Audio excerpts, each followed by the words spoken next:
Numbers chapter 36. The family heads of the clan of Gilead, son of Machir, the son of Manasseh, who were from the clans of the descendants of Joseph, came and spoke before Moses and the leaders, the heads of the Israelite families. They said, "When the Lord commanded my Lord to give the land as an inheritance to the Israelites by lot, he ordered you to give the inheritance of our brother Zelophehad to his daughters. Now suppose they marry men from other Israelite tribes, then their inheritance will be taken from our ancestral inheritance and added to that of the tribe they marry into. And so part of the inheritance allotted to us will be taken away. When the year of Jubilee for the Israelites comes, their inheritance will be added to that of the tribe into which they marry, and their property will be taken from the tribal inheritance of our ancestors." Then, at the Lord's command, Moses gave this order to the Israelites. What the tribe of the descendants of Joseph is saying is right. This is what the Lord commands for Zelophehad's daughters. They may marry anyone they please, as long as they marry within their father's tribal clan.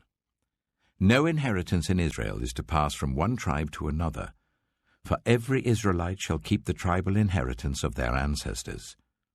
Every daughter who inherits the land in any Israelite tribe must marry someone in her father's tribal clan, so that every Israelite will possess the inheritance of their ancestors. No inheritance may pass from one tribe to another, for each Israelite tribe is to keep the land it inherits. So Zelophehad's daughters did as the Lord commanded Moses. Zelophehad's daughters, Mahlah, Tirzah, Hoglah, Milcah, and Noah, married their cousins on their father's side. They married within the clans of the descendants of Manasseh son of Joseph, and their inheritance remained in their father's tribe and clan. These are the commands and regulations the Lord gave through Moses to the Israelites on the plains of Moab, by the Jordan, opposite Jericho.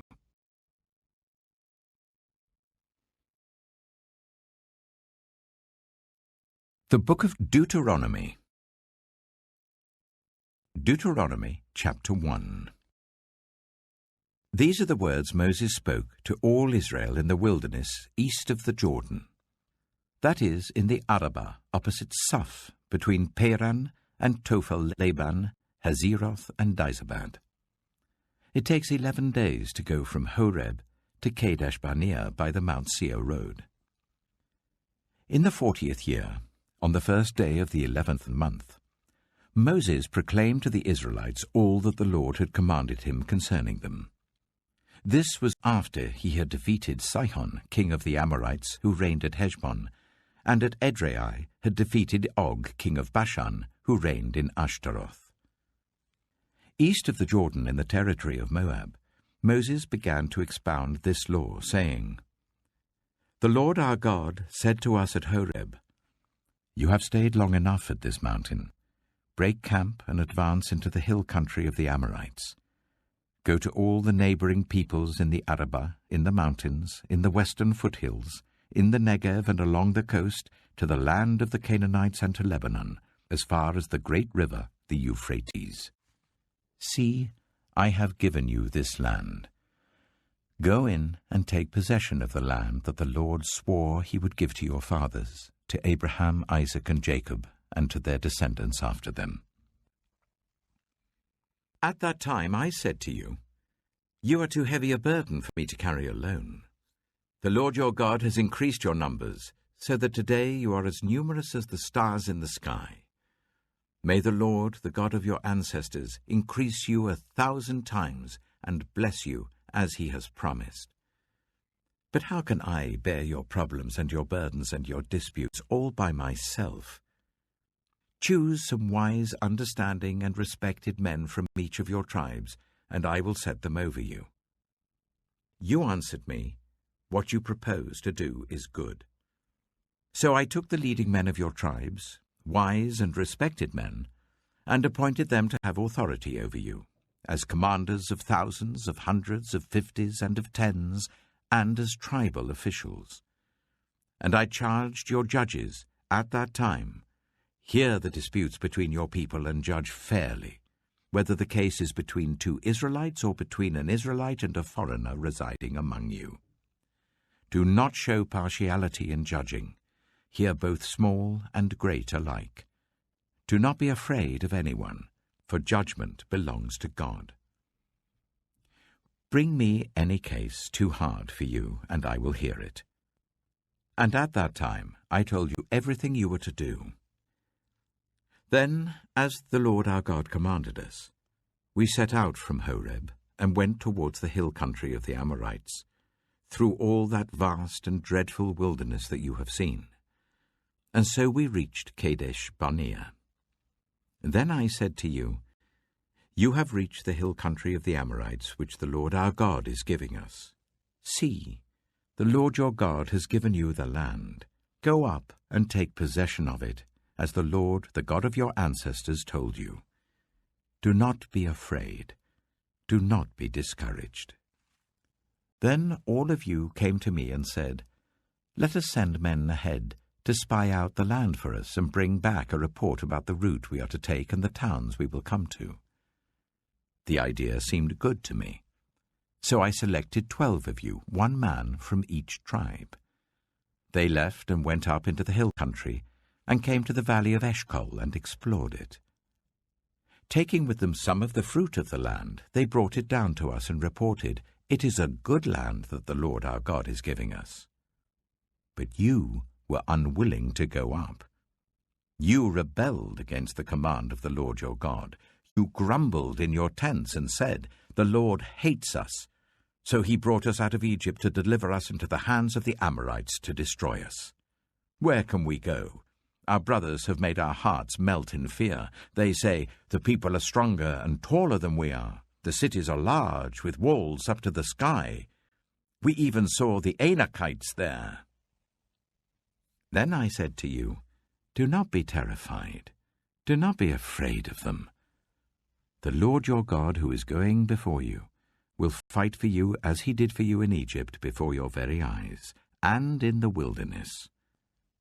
There you saw how the Lord your God carried you as a father carries his son, all the way you went until you reached this place. In spite of this, you did not trust in the Lord your God, who went ahead of you on your journey, in fire by night and in a cloud by day, to search out places for you to camp and to show you the way you should go. When the Lord heard what you said, he was angry and solemnly swore, No one from this evil generation shall see the good land I swore to give your ancestors, except Caleb, son of Jephunneh. He will see it, and I will give him and his descendants the land he set his feet on, because he followed the Lord wholeheartedly. Because of you the Lord became angry with me also, and said, You shall not enter it either. But your assistant Joshua, son of Nun, will enter it. Encourage him, because he will lead Israel to inherit it. And the little ones that you said would be taken captive, your children who do not yet know good from bad, they will enter the land. I will give it to them, and they will take possession of it.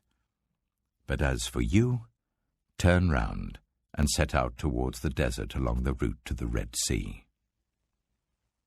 Then you replied, We have sinned against the Lord. We will go up and fight as the Lord our God commanded us. So every one of you put on his weapons, thinking it easy to go up into the hill country. But the Lord said to me, Tell them, Do not go up and fight, because I will not be with you. You will be defeated by your enemies. So I told you, but you would not listen. You rebelled against the Lord's command, and in your arrogance you marched up into the hill country. The Amorites who lived in those hills came out against you. They chased you like a swarm of bees, and beat you down from Seir all the way to Hormah. You came back and wept before the Lord, but he paid no attention to your weeping and turned a deaf ear to you. And so you stayed in Kadesh many days, all the time you spent there.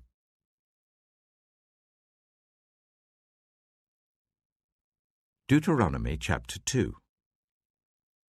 Then we turned back and set out towards the wilderness along the route to the Red Sea, as the Lord had directed me. For a long time we made our way around the hill country of Seir. Then the Lord said to me, "You have made your way around this hill country long enough. Now turn north. Give the people these orders. You are about to pass through the territory of your relatives, the descendants of Esau, who live in Seir. They will be afraid of you, but be very careful. Do not provoke them to war. For I will not give you any of their land, not even enough to put your foot on. I have given Esau the hill country of Seir as his own. You are to pay them in silver for the food you eat and the water you drink. The Lord your God has blessed you in all the work of your hands. He has watched over your journey through this vast wilderness. These 40 years the Lord your God has been with you, and you have not lacked anything." So we went on past our relatives, the descendants of Esau who live in Seir. We turned from the Arabah road, which comes up from Elath and Ezion-Geber, and travelled along the desert road of Moab. Then the Lord said to me, "Do not harass the Moabites or provoke them to war, for I will not give you any part of their land. I have given Ar to the descendants of Lot as a possession." The Emites used to live there, a people strong and numerous and as tall as the Anakites. Like the Anakites, they too were considered Rephaites, but the Moabites called them Emites. Horites used to live in Seir, but the descendants of Esau drove them out. They destroyed the Horites from before them and settled in their place, just as Israel did in the land the Lord gave them as their possession. And the Lord said, "Now get up and cross the Zered valley." So we crossed the valley. 38 years passed from the time we left Kadesh Barnea until we crossed the Zered valley. By then, that entire generation of fighting men had perished from the camp, as the Lord had sworn to them. The Lord's hand was against them until he had completely eliminated them from the camp. Now when the last of these fighting men among the people had died, the Lord said to me, "Today you are to pass by the region of Moab at Ar. When you come to the Ammonites, do not harass them or provoke them to war, for I will not give you possession of any land belonging to the Ammonites. I have given it as a possession to the descendants of Lot." That too was considered a land of the Rephaites, who used to live there. But the Ammonites called them Zamzamites. They were a people strong and numerous, and as tall as the Anakites.